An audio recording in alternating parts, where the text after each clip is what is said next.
It is 3 a.m. and Jesus knows where you are.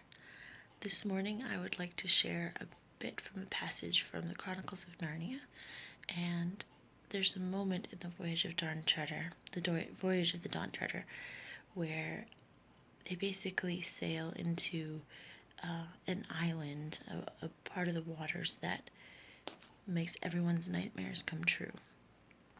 And Lucy cries out to the Christ figure, which is Aslan. And here is that passage. And I believe that this can comfort you in your time of need as well. Lucy leant her head on the edge of the fighting top and whispered, "Aslan, Aslan, if you ever loved us at all, send us help now." The darkness did not grow any less, but she began to feel a very little better. After all, nothing has really happened to us yet, she thought. "Look," cried Reinald's voice harshly from the bows. There was a tiny speck of light ahead, and while they watched, a broad beam of light fell from it upon the ship. It did not alter the surrounding darkness, but the whole ship was lit up as if by searchlight. Caspian blinked, stared round, saw the faces of his companions, all with wild fixed expressions. Everyone was staring in the same direction. Beyond everyone lay his black, sharply edged shadow. Lucy looked along the beam and presently saw something in it.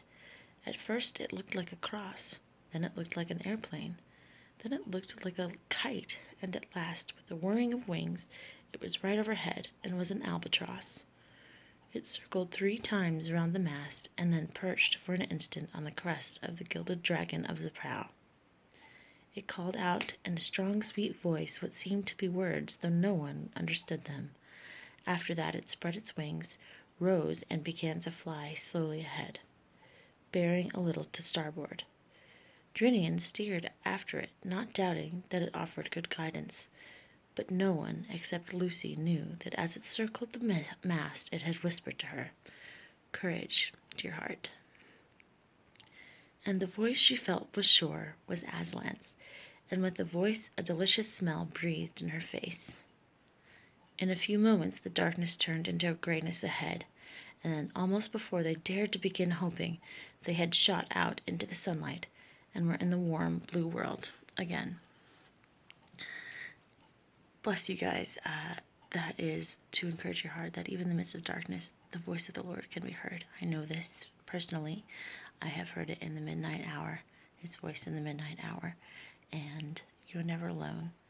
And I would just like to close with the song that I mentioned last time, which is All Through the Night. So be blessed.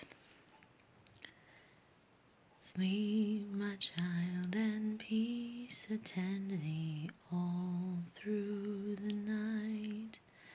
Guardian angels guide